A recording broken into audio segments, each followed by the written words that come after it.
Hello दोस्तों, कैसे हैं आप सब। दोस्तों, आज की क्लास में हम 8 नवंबर 2025 को एमपी पुलिस कांस्टेबल के एग्ज़ाम में आए मैथ के क्वेश्चन को सॉल्व करेंगे।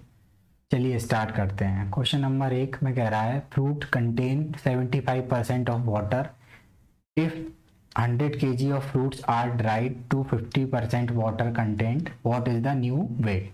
क्वेश्चन में कह रहा है कि फलों में 75% पानी होता है। यदि 100 किलोग्राम फल सुखाकर उसमें पानी की मात्रा 50% कर दी जाए तो उसका नया वजन कितना होगा। देखिए, जब भी इस टाइप का क्वेश्चन आए फल वाला, तो जो फल रहता है उसमें दो चीज़ें रहती हैं। एक तो रहता है वाटर यानी कि पानी, दूसरा रहता है पल्प। पल्प मतलब गूदा, जिसको हम खाते हैं। तो पल्प की जो मात्रा है वो कभी नहीं बदलती, यानी कि पल्प जो है वो कैसा रहता है, हमेशा फिक्स रहता है। पल्प की क्वांटिटी कैसी रहती है, फिक्स रहती है। पानी घटता बढ़ता रहता है। जैसे क्वेश्चन में कह रहा है आपसे कि किसी फलों में 75% पानी होता है। जैसे सपोज जैसे 100 किलोग्राम फल हैं, तो इसका मतलब ये हुआ कि इसमें कह रहा है 75% पानी है, यानी कि 75% पानी है इतना, यानी कि 75 किलो क्या है, इसमें पानी है। यानी कि पल्प कितना होगा, जो खाने वाला भाग होगा वो केवल 25 किलो ही होगा। ठीक है। अब क्वेश्चन में क्या कह रहा है कि अगर पानी की मात्रा 50% कर दी जाए और 100 किलोग्राम फल हो, तो 100 किलोग्राम फल हो अगर उसमें 50% पानी होगा, तो जो उसका वजन होगा, वजन किसका रहता है, पल्प का, गूदे का, तो वो कितना बचेगा, 50 किलो। यानी कि ऑप्शन नंबर 1 क्या हो जाएगा आपका सही। यानी कि आपका पल्प हमेशा क्या रहता है, फिक्स रहता है, गूदा। पानी घटता बढ़ता रहता है, तो हमें किस पे फोकस करना है, पल्प पे। पल्प 50% हो गया तो उसका वजन भी कितना रह जाएगा, फल का 50%। अगर पानी 40% हो जाता घट के, तो पल्प का वजन कितना बचता, 60%। तो फलों की मात्रा कितनी हो जाती, 60 किलो हो जाती, सिंपल। जैसे इसमें 75% पानी है ना, तो इसमें गूदा कितना होगा, 25%। 25% मतलब 100 का 25% कितना होता है, 25 किलो। नेक्स्ट क्वेश्चन देखते हैं। नेक्स्ट क्वेश्चन में आपसे कह रहा है एक छात्र है, उसने 60 में से 45 अंक प्राप्त किए, और छात्र बी ने 60 में से 36 अंक प्राप्त किए। ए ने बी से कितने अधिक प्रतिशत अंक प्राप्त किए। सिंपल है, देखिए यहाँ भी 60 है, यहाँ भी 60 है, तो कोई दिक्कत नहीं है, बेस दोनों का सेम। अब आपसे कह रहा है ए ने बी से कितने अधिक अंक प्राप्त किए। तो ए ने बी से कितने अधिक अंक प्राप्त किए, इसने 36, इसने 45, यानी कि 9 प्राप्त किए। और किससे कह रहा है, बी से, यानी कि बेस क्या है, बी। तो बी के अंक कितने हैं, 36। तो 36 इंटू 100%। इसको सॉल्व करेंगे, 9 से कितनी बार जाएगा, 4 बार। और 4 से 100 कितनी बार जाएगा, 25 बार, यानी कि 25% अंक प्राप्त अधिक किए हैं ए ने बी से। नेक्स्ट देखते हैं।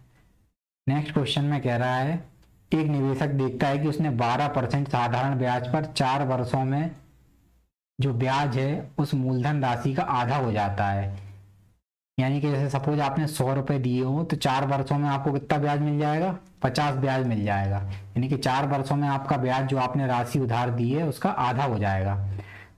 क्वेश्चन में कह रहा है यदि वही सेम ब्याज की दर जारी रहती है तो मूलधन के बराबर होने में कितना समय लगेगा। मूलधन के बराबर होने में कि मतलब आपने 100 रुपए उधार दिए हो और आपको उस पर आपको 100 ही रुपए ब्याज मिल जाए, तो ये मूलधन के बराबर हो गया आपका ब्याज। यही आपसे क्वेश्चन ने पूछा है कि उसको कितना समय लगेगा। देखिए, 4 वर्षों में आपको कितना ब्याज मिल रहा है, आधा। 4 वर्षों में कितना ब्याज मिल रहा है आपको, आधा ब्याज मिल रहा है। 4 वर्षों में आपको कितना ब्याज मिल रहा है, आधा ब्याज मिल रहा है। क्वेश्चन के हिसाब से 50%। आपको कितना ब्याज चाहिए, मूलधन के बराबर ब्याज चाहिए, यानी कि मूलधन कितना रहता है, 100% रहता है। तो मूलधन के बराबर 100% ब्याज हमें कितने समय मिलेगा। सिंपल इंटरेस्ट हर साल बराबर बराबर रहता है, तो 50% 4 साल में मिल रहा है, तो 100%, यानी इसका डबल है ना। तो ये भी कितना हो जाएगा, डबल, यानी कि 8 साल अप्रोक्स में, है ना। क्या जाएगा, ऑप्शन नंबर 3, 8 साल। यदि आप इसको बेसिक से करेंगे तो बेसिक से कैसे करेंगे, हमको कितना ब्याज चाहिए, मूलधन के बराबर, है ना। सिंपल इंटरेस्ट का फॉर्मूला क्या रहता है, principal into rate into time upon 100। तो आपको कितना ब्याज मिल रहा है, देखिए तो हमने मान लो प्रिंसिपल कितना है, पी। रेट कितनी है, 12%। टाइम हमसे पूछा है क्वेश्चन में, टाइम को क्या मान लेंगे, टी अपॉन 100। ये क्या आ जाएगा हमारा, साधारण ब्याज। साधारण ब्याज क्या आ जाएगा, प्रिंसिपल के बराबर। तो पी से पी कैंसिल हो जाएगा, टी की वैल्यू कितनी आ जाएगी, 100/12। इसको सॉल्व करेंगे तो लगभग कितना आएगा, 12 8 96, 8.33%। तो ये बेसिक से हो गया, यानी कि आंसर कितना आएगा 8 साल। आपको ऐसे करना है डायरेक्ट। नेक्स्ट देखते हैं, चार क्रमागत सम संख्याओं का औसत कितना है 27 है। तो आपसे पूछा है इन चारों संख्याओं में सबसे बड़ी संख्या क्या होगी, what is the largest of these four numbers. देखिए औसत क्या रहता है, हमेशा बीचों बीच की संख्या रहती है। एवरेज मतलब क्या रहता है, बीचों बीच की संख्या। संख्याएं कैसी हैं, क्वेश्चन में कैसी बोला है, सम संख्याएं, इवन नंबर्स हैं। तो चार क्रमागत सम संख्याएं हैं और उनका औसत कितना दिया है 27, यानी कि 27 के आसपास चार क्रमागत संख्याएं कौन कौन सी होंगी, 27 तो है नहीं। सम संख्या 27 कैसी सम संख्या, तो 27 के बड़ी एक सम संख्या कितनी होगी 28, और एक कितनी होगी 30। ऐसी 27 के पीछे होंगी दो सम संख्याएं, एक 26 होगी और एक कितनी होगी आपकी 24। ठीक है, ये होगी अपनी चार सम संख्याएं अपन निकालनी। आपसे पूछा सबसे बड़ी संख्या क्या है, तो सबसे बड़ी संख्या क्या है 30। सॉल्व हो गया। तो आपको अगर देखो एवरेज का मतलब होता है बीचों बीच की संख्या। आपसे सम संख्या पूछी और क्रमागत संख्याएं, तो चार संख्याएं और ये 27 कैसा है, विषम नंबर है। तो हम सबसे यानी कि दो संख्याएं इसके आगे होंगी और दो संख्याएं इसके पीछे होंगी। तो 27 के आसपास, 27 से बड़ी जस्ट सम संख्या कौन सी है 28, 28 के बाद कौन सी है सम संख्या 30। ऐसे यहाँ से 27 से पीछे कितनी है 26 और 24 से चार होगी। सबसे बड़ी संख्या क्या पूछी है, कितनी आ जाएगी 30, और सबसे छोटी पूछी जाए तो कितनी आ जाएगी आपसे 24। तो यानी कि आंसर कितना हो गया 30, आपसे सबसे बड़ी पूछी थी। नेक्स्ट देखते हैं, क्वेश्चन में कह रहा है a card is drawn from a standard deck of 52 cards, what is the probability of drawing a king. Question में कह रहा है एक ताश की गड्डी है, आपने उसमें से एक ताश का कार्ड निकाला, उसके राजा निकलने की क्या प्रायिकता है। तो राजा निकालने की प्रायिकता क्या होती है, प्रोबेबिलिटी क्या होती है, total favourable outcome upon total outcome. तो हमने 52 ताश की गड्डी में से एक पत्ता निकाला, यानी कि 52C1, 52C1। और क्वेश्चन में क्या कह रहा है, नीचे क्या लिखते हैं कुल संभावनाएं, और तो ऊपर क्या लिखते हैं जो क्वेश्चन में पूछा गया है वो फेवरेबल आउटकम। तो क्या कह रहा है, हमने उसके राजा होने की प्रायिकता बतानी है। तो राजा कितने रहते हैं 4, तो 4 में से एक कोई भी राजा हो सकता है। तो 4C1 इसको सॉल्व करेंगे, 4C1 का सॉल्व करने पे क्या आता है 4 ही आता है। 52C1 को सॉल्व करने पे क्या आता है 52 ही आता है। यानी कि इसका आंसर कितना हो जाएगा 4/52, यानी कि 1/13, है ना। क्या फॉर्मूला रहता है एनसीआर का, एनसीआर का मतलब क्या रहता है factorial n upon factorial n minus r into factorial r. आप इसको सॉल्व करेंगे 4C1 को, तो क्या आ जाएगा 4 ही आ जाएगा। आपको याद रखना है 4C1 क्या रहता है 4 ही रहता है। मतलब यहाँ पे NC1 की वैल्यू मैं आपसे पूछूं तो NC1 की वैल्यू क्या रहेगी n ही रहेगी, आपको याद रखना है ना। तो आंसर कितना आ जाएगा 1/13 आ जाएगा। नेक्स्ट क्वेश्चन में कह रहा है जमीन पर एक निश्चित बिंदु से एक टावर का शीर्ष 60 डिग्री के उन्नयन कोण पर देखा जाता है। यदि टावर की ऊंचाई 30√3 मीटर है तो टावर के आधार की दूरी क्या है। देखिए क्वेश्चन में कह रहा है आपसे एक टावर है, एक टावर है, ठीक है, ये टावर है, ये आधार है हमारा। ठीक है, क्वेश्चन में कह रहा है ये कितने डिग्री के कोण पर है टावर का जो आधार है। ठीक है, टावर से कितने डिग्री का एंगल बनाता है 60 डिग्री का एंगल बनाता है। ये कितने डिग्री का एंगल बनाता है 60 डिग्री का। आपसे पूछा है कि बिंदु से, यानी कि इस बिंदु से टावर के आधार की दूरी क्या है, यानी कि ये वाली दूरी आपको बतानी है, ये वाली दूरी है ना। इस बिंदु से टावर का आधार क्या है, ये दूरी आपको बतानी है। देखिए tan 60 डिग्री की जो वैल्यू रहती है, आपको याद रखना है tan 60 डिग्री की वैल्यू क्या रहती है √3/1, और tan होता क्या है परपेंडिकुलर अपॉन बेस, लंब बटे आधार। तो यानी कि लंब कितना होगा आपका √3 होगा, तो आधार कितना होगा √1 हो जाएगा, सॉरी 1 हो जाएगा। और क्वेश्चन में आपको टावर की ऊंचाई कितनी दी है 30√3 दी है, 30√3, यानी कि √3 किसके बराबर है 30√3 के बराबर कितने गुना है 30 गुना है, 30 गुना है ना। √3 में किससे गुणा करेंगे 30√3 आ जाए तो 30 से गुणा करेंगे। तो हमसे ऐसे 1 यूनिट की वैल्यू पूछिए, तो 1 यूनिट की वैल्यू भी में किससे गुणा करेंगे 30 से, यानी कि इसकी वैल्यू कितनी आ जाएगी इस दूरी की 30 मीटर। ये आपको याद रखना है, बहुत ही इंपॉर्टेंट ट्राइंगल है ये। देखिए जब भी आपको ऐसा ट्राइंगल दिया हो, ये कितने डिग्री का कोण हो 60 डिग्री का, तो इसकी जो साइड का रेशियो रहता है, ये वाली साइड रहती है हमेशा √3, ये रहती है 1 और ये रहती है 2। आपको इन तीनों में से कोई भी एक वैल्यू दे देगा और किसी दूसरे की वैल्यू पूछ लेगा, तो आपको याद रखना है हमेशा, ठीक है।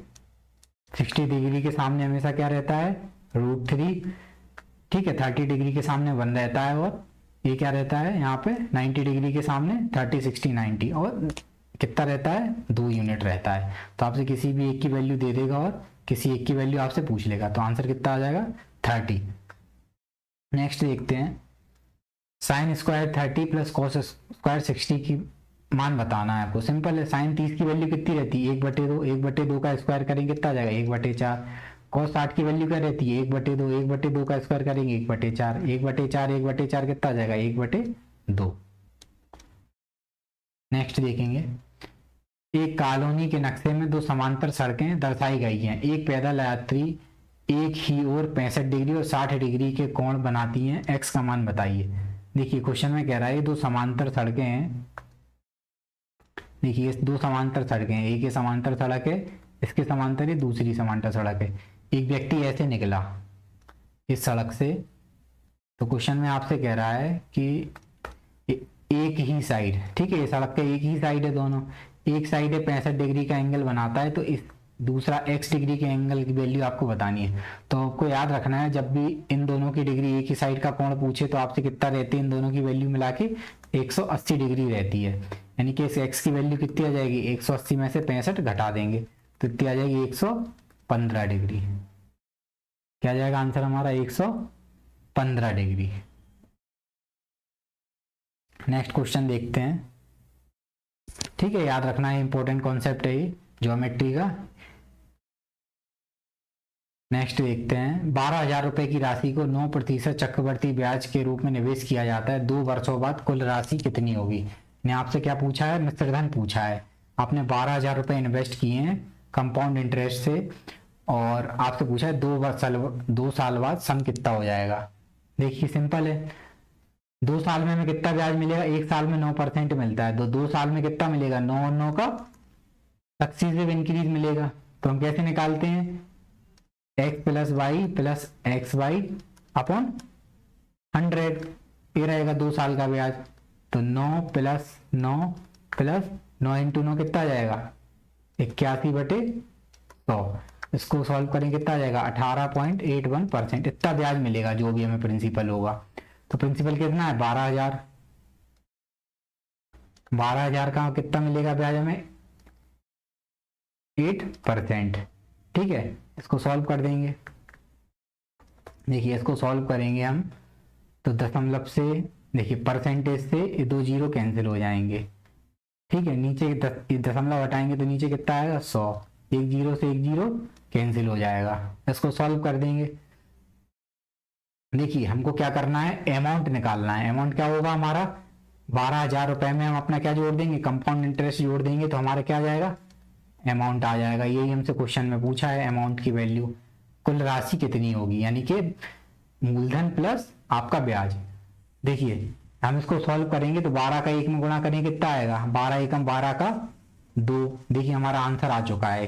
देखिए जो भी हमारा आंसर आएगा उसका यूनिट डिजिट कितना आएगा, 2। तो एक ही ऑप्शन है जिसका यूनिट डिजिट 2 है, यानी कि आंसर कितना आ जाएगा, 14,257.2। चाहे तो आप इसको सॉल्व भी कर सकते हैं। देखिए 12 एकम 12 की 2, हासिल आई 1, 12 अट्ठे 96 और 1 97 की 2, हासिल आई 9, 12 अट्ठे 96, 96 और 9 105, हासिल आई 10, 12 एकम 12 और 10 22, ठीक है। और एक नीचे 10 है तो एक अंक बाद क्या लग जाएगा, दशमलव, यानी कि हमारे कितना कंपाउंड इंटरेस्ट मिलेगा 2 साल में, 2257.2। वो हम यहाँ रख देंगे, compound interest 2257.2।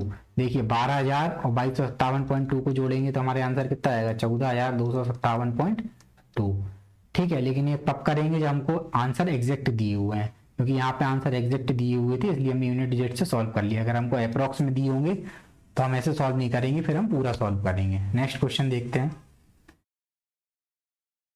The HCF of 2 numbers is 11, their product is 1210, what is their LCM। आपसे पूछा है 2 संख्याओं का महत्तम समापवर्तक 11 है और उन संख्याओं का गुणनफल आपको क्या दिया है, 1210, उनका LCM पूछा है। तो ये डायरेक्ट फॉर्मूला रहता है, क्या रहता है, LCM इंटू HCF बराबर पहली संख्या गुणा दूसरी संख्या। एलसीएम आपको निकालना है। एचसीएफ आपको कितना दिया है 11, और दोनों संख्याओं का गुणनफल आपको कितना दिया है 1210। बस हमें इसको सॉल्व करना है, आंसर आ जाएगा हमारा। एलसीएम कितना आ जाएगा, 11 से इसको काटेंगे, 11 से कितनी बार कटेगा, 11 11 121 1 0, यानी कि एलसीएम कितना आ जाएगा हमारा 110। नेक्स्ट देखते हैं, 19 का वर्ग ज्ञात कीजिए। तो 19 का वर्ग क्या रहता है 361 है, तो सिंपल क्वेश्चन था। नेक्स्ट देखते हैं, गेहूं की कीमत 25 किलोग्राम प्रति किलोग्राम से 8% बढ़ जाती है, तो नई कीमत बताना है। सिंपल क्वेश्चन है। 25 का 8% कितना होता है, 25 का 8% कितना रहता है 2। 25 का 8% हम निकालेंगे, तो 25 का 8% ऐसे निकालेंगे, परसेंटेज हटाएंगे कितना आएगा नीचे 0। 25 अट्ठे 200, 200 को 2 से भाग देंगे कितना आएगा 2। नई कीमत पूछिए, पहले 25 थी, 2 बढ़ गई कीमत, तब कितनी हो जाएगी 27 रुपये पर केजी। ऑप्शन नंबर 1 सही है। नेक्स्ट देखते हैं, क्वेश्चन में कह रहा है शिवांगी ने 2 प्रकार की दालें खरीदी। पहली दाल की कीमत कितनी दी है, कॉस्ट प्राइस दिया आपको 50 रुपए प्रति किलो। दूसरी दाल का कॉस्ट प्राइस दिया 60 रुपए प्रति किलो। क्वेश्चन में कह रहा है उन्हें किसी अनुपात में मिला दिया गया, फिर उस मिश्रण को 70 रुपए प्रति किलोग्राम में बेचा गया। यानी कि बेचा, यानी कि यहाँ क्या दिया है एसपी दिया है हमको, तो उसे 20% का लाभ हुआ। मिश्रण का अनुपात क्या है। देखिए आपने 2 प्रकार की दाल ली थी, पहली दाल ली और ये दूसरी दाल ली। पहली दाल की कीमत कितनी है कॉस्ट प्राइस 50 रुपए पर केजी, दूसरी दाल का कॉस्ट प्राइस कितना है 60 रुपए पर केजी, और आपने 70 रुपए प्रति किलोग्राम में बेचा और आपको 20% का क्या हुआ लाभ हुआ। यानी कि यहाँ पे क्या दिया है सेलिंग प्राइस। हमें यहाँ पे भी क्या निकालना पड़ेगा कॉस्ट प्राइस, क्योंकि यहाँ भी कॉस्ट प्राइस दिया, यहाँ भी कॉस्ट प्राइस, तो दोनों का हमको कंबाइन क्या चाहिए रहेगा मिश्रण का भी कॉस्ट प्राइस। तो 70 रुपए किलो में बेचा आपने और आपको क्या हुआ 20% का लाभ हुआ। 20% का लाभ का मतलब क्या होता है 100 रुपए की चीज आपने, यानी कि 100 रुपए कॉस्ट प्राइस था, तो आपने कितने में बेची चीज 120 में। या इसको सॉल्व करेंगे तो 5 रुपए की चीज आपने कितने में बेची 6 में, लेकिन आपने बेची कितने में 70 रुपए में। ये कितना गुना है इसका, तो 70 से भाग दे देंगे, 70/6 कर देंगे। 70/6 कितना आ जाएगा 35/3, यानी कि 35/3 गुना, यानी कि हमारा कॉस्ट प्राइस भी कितना आ जाएगा 35/3 गुना। इसको सॉल्व करेंगे कितना आ जाएगा 175/3, यानी कि हमने मिश्रण का यहाँ से क्या निकाल लिया सीपी, क्योंकि हमको क्या दिया था एसपी। ठीक है, तो हमने यहाँ से निकाल लिया कितना है 175/3। देखिए अब ये भी यहाँ पे भी सीपी हो गया, यहाँ पे भी सीपी हो गया, यहाँ पे भी सीपी हो गया। ठीक है, हमको सेम चीजें लेनी है तीनों जगह, क्योंकि यहाँ पे हमको कॉस्ट प्राइस दिया है और यहाँ पे भी कॉस्ट प्राइस दिया है, पहली चीनी दाल का दूसरी दाल का भी, तो हम मिश्रण का भी क्या निकालें कॉस्ट प्राइस। इसको हमको सॉल्व करना है, तो एक तरीका तो ये हम इसको डायरेक्ट सॉल्व कर दें, लेकिन हम देखो हमें यहाँ पे अगर हम इसको सॉल्व करेंगे तो हमको क्या होगा कठिनाई होगी, क्योंकि हम 50 में से 175/3 घटाएंगे तो हमको कठिनाई होगी। तो हम क्या करेंगे, इसको जल्दी सॉल्व करने के लिए सिंपल तरीका है कि जो भी हमको दिया है ये पूरा इसको हम किससे गुणा कर देंगे, बटे 3 आ रहा है ना, तो हम 3 से पूरे रेशियो को गुणा कर देंगे। 3 से गुणा करेंगे तो यहाँ कितना आ जाएगा 150, इसको सॉल्व करेंगे कितना आ जाएगा 180, और यहाँ 175 में बटे 3 में 3 से गुणा करेंगे कितना आ जाएगा 175। इसको सॉल्व कर देंगे, कैसे करते हैं ऐसे सॉल्व करते हैं, बड़ी संख्या में छोटी संख्या घटाते हैं। 175 में से 150 जाए कितना बचेगा 25, और 180 में से 175 घट जाए कितना बचेगा 5।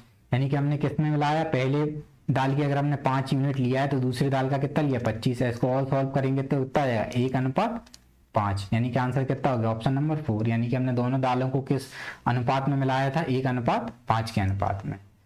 नेक्स्ट कह रहा है आपसे, नेक्स्ट क्वेश्चन देखते हैं, which is the greatest value of k for which 6 digit number 58241 is divisible by 6। कह रहा है के का अधिकतम मान कौन सा है जिससे 6 अंकीय संख्या आपको दी हुई है वो 6 से विभाज्य हो। तो कोई संख्या 6 से कब विभाज्य होगी, देखिए 6 का मतलब क्या होता है 2 × 3, यानी कोई संख्या अगर 2 से भी डिवाइड हो रही हो 3 से भी डिवाइड हो रही हो तो वो 6 से भी डिवाइड हो जाएगी। तो 2 का फॉर्मूला क्या रहता है, मतलब 2 से कोई संख्या कब डिवाइड रहती है जब उसका यूनिट डिजिट 2 से डिवाइड हो। ठीक है, तो हमको के की वैल्यू बतानी है। देखिए ऑप्शन अगर आप देखें तो सारे जो ऑप्शन दिए हुए हैं उन सारी सम संख्याएं दी हुई है, मतलब ये संख्या 2 से डिवाइड होगी, यानी कि अगर हम 2 ले लें, 2 के की जगह 2 लिख लें तो भी, 4 लिख लें तो भी, 6 लिख लें तो भी, और 8 लिख लें तो भी। ठीक है, तो 2 का तो हम 2 से सॉल्व होगा नहीं, किससे होगा सॉल्व 3 से। आप यानी कि अब हमको ये देखना है कि 3 से ये संख्या कब कटेगी। तो 3 से संख्या, कोई भी संख्या तब कटती है जब उसके अंकों का योग 3 से कटे। ठीक है, तो हम इसके अंकों का योग निकालेंगे। 5 और 8 13 और 2 15, 4 19 और 1 20। 20 के अंकों का योग कितना आ गया 2, यानी कि 2 प्लस के, यानी कि हमें के की ऐसी मैक्सिमम वैल्यू लेनी है, यहाँ ऐसा मैक्सिमम वैल्यू रखेंगे कि वो संख्या अगर 3 से कट जाएगी तो उसके अंकों का योग, तो वो 3 से डिविजिबल हो जाएगी, क्योंकि कोई संख्या 3 से तब कटती है जब उसके अंकों का योग 3 से कटता है। तो हम यहाँ पे अगर सबसे बड़ी संख्या बतानी है के की वैल्यू, तो हम अगर सब ऑप्शन से देखेंगे तो हम के की वैल्यू अगर 8 लेंगे, ठीक है, जैसे हम के की वैल्यू अगर 8 लेंगे तो 8 और 2 कितना हो जाएगा 10 हो जाएगा। कि 10 3 से कटता है नहीं, तो 8 क्या हो जाएगा, गलत हो जाएगा। हम दूसरा ऑप्शन देखेंगे 6, ठीक है, अगर हम 6 लेके देखेंगे के की जगह तो 2 प्लस 6 कितना हो गया 8, के 8 3 से कटता है नहीं, ये भी गलत हो जाएगा। ठीक है, यानी कि ये वाला ऑप्शन भी गलत है। हम देखेंगे अगला अगला बड़ा नंबर क्या है 6 से 4, तो 2 प्लस 4 कितना हो गया 6, 6 क्या 3 से कटता है, बिल्कुल कटता है, यानी कि हमारा आंसर कितना हो जाएगा ऑप्शन नंबर 2 यानी कि 4, यानी कि 5 8 2 4 1 और आखिर क्या है 4। वो एक संख्या है जो किससे कटती है 6 से कटती है। तो क्या हो जाएगा, तो आपको क्या करना है, हमेशा जब भी 3 आए तो क्या करना है, वो संख्या 3 से कब कटेगी, उसके अंकों का योग 3 से कट रहा है, तो आपको चेक कर लेना है। नेक्स्ट देखते हैं लास्ट क्वेश्चन आज की क्लास का। क्वेश्चन में क्या है, संख्या अंडर रूट ब्रैकेट में under root 7 plus under root 2 into under root 7 minus under root 2 को सरल करने पर क्या प्राप्त होता है। इसको सिंप्लीफाई करेंगे तो क्या प्राप्त होगा, आप देखिए क्या है, फॉर्मूला दिया हुआ है a plus b into a minus b बराबर क्या रहता है a square minus b square. अगर हम इसको सॉल्व करेंगे तो रूट 7 का स्क्वायर कितना आ जाएगा 7 ही आ जाएगा, और 2 का स्क्वायर कितना आ जाएगा 5, यानी कि इसको सॉल्व करने पर क्या आ रहा है 5 आ रहा है। तो 5 क्या अपर में संख्या है, अपर में संख्या क्या रहती है जिसको पी वाई क्यू के फॉर्म में नहीं लिखा जा सकता, लेकिन 5 को तो लिखा जा सकता है, क्योंकि 5 को हम बटे 1 लिख सकते हैं, यानी कि ऑप्शन नहीं हो सकता है। ठीक है, और देखते हैं अपसानहीन पुनरावृत दशमलव संख्या, यानी कि non terminating repeating decimal. Non terminating repeating decimal का क्या मतलब होता है, जैसे मैं कहूँ आपसे 10 को आप 3 से भाग दो तो आपसे कितना आएगा 3 3 3 3 3। देखिए ये कैसा है नॉन टर्मिनेटिंग, ये खत्म नहीं हुआ कभी, लेकिन कैसा हो रहा है रिपीट हो रहा है, यानी कि 3 3 3 3 आता जा रहा है। तो क्या ऐसा संख्या है, नहीं ऐसी भी संख्या नहीं है। अब 2 ऑप्शन बचे, परिमेय संख्या और पूर्ण वर्ग संख्या। ठीक है, होल नंबर क्या रहते हैं 0 1 2 3 4 5 ऐसे अनंत तक, यानी कि। और रेशनल इंटीजर क्या होते हैं, इंटीजर मतलब पूर्णांक संख्या है जो दशमलव में नहीं हो अंडर रूट में नहीं हो, यानी कि 1 2 3 4 5 6 7 8 9, यानी कि जो होल नंबर है वो इसी का पार्ट है, यानी कि हमारा आंसर कितना हो जाएगा परमेय पूर्णांक, क्योंकि 5 परमेय संख्या भी है, इसको पी वाई क्यू के फॉर्म में भी लिख सकते हैं, और पूर्णांक भी है। पूर्णांक मतलब दशमलव में नहीं है अंडर रूट में नहीं है, यानी कि हमारा ऑप्शन क्या हो जाएगा रैशनल नंबर, ऑप्शन नंबर 1। चलिए दोस्तों, अगली क्लास में हम शिफ्ट 2 में आए हुए क्वेश्चंस को डिस्कस करेंगे। अगर आपको क्लास अच्छी लगी हो तो इसको चैनल को सब्सक्राइब कीजिए, क्योंकि आगे भी हम आगे की जो शिफ्टों में क्वेश्चंस हुए उनको सॉल्व करेंगे। चलिए मिलते हैं नेक्स्ट क्लास में, थैंक यू सो मच।